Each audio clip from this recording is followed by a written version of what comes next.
Welcome back to Outside Views Military, and today we're beginning a journey through 70 years of German air power, starting at the very foundation of the post-war era. The history of the Luftwaffe can be read directly from its aircraft, as each machine represents a specific era, a leap in technology, and a unique strategic challenge.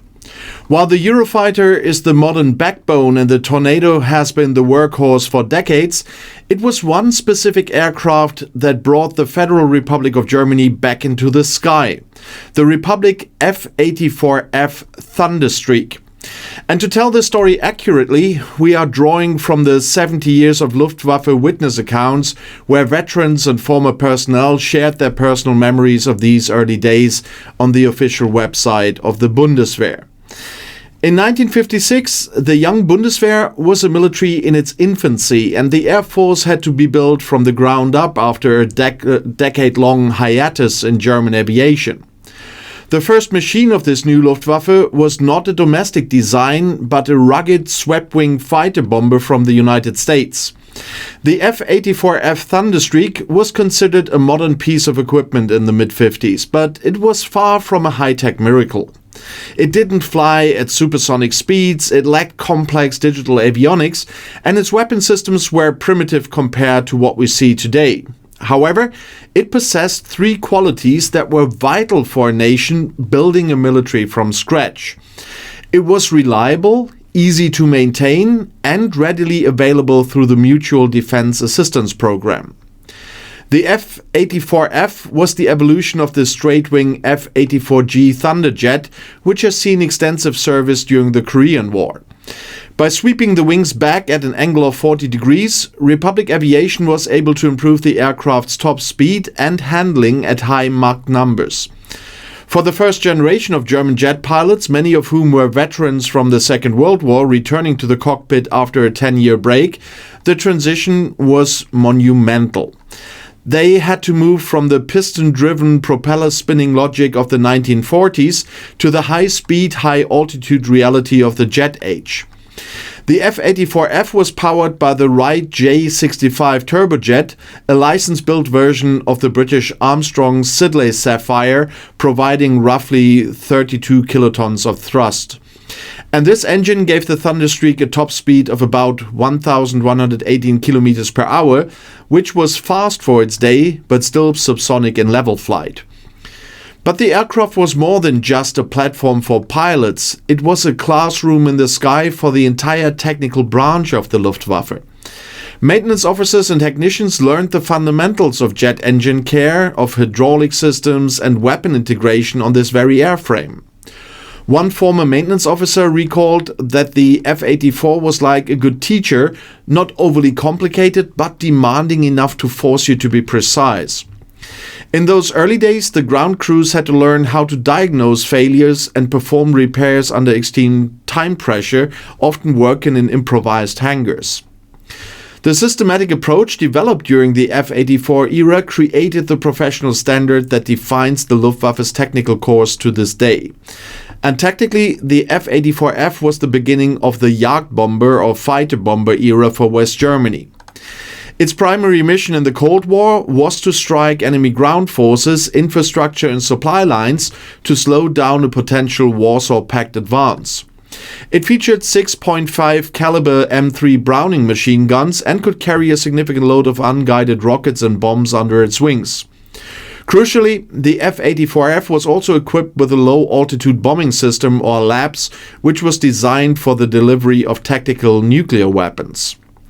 In this toss bombing maneuver, the pilot would fly at high speed at very low altitude, then pull up into a half loop, releasing the weapon at a specific angle to fling it toward the target while the aircraft escaped the blast radius.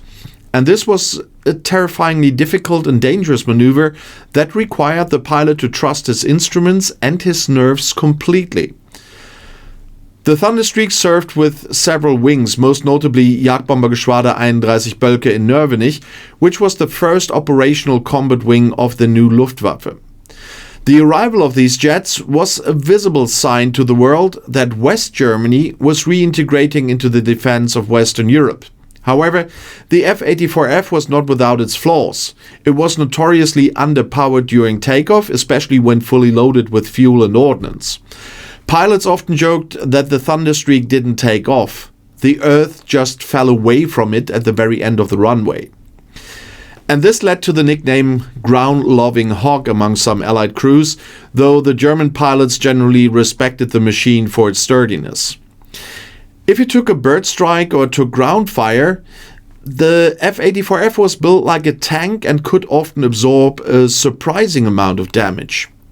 The cockpit was cramped and purely analog, filled with rows of dials and manual switches that required the pilot to be a true stick and rudder flyer.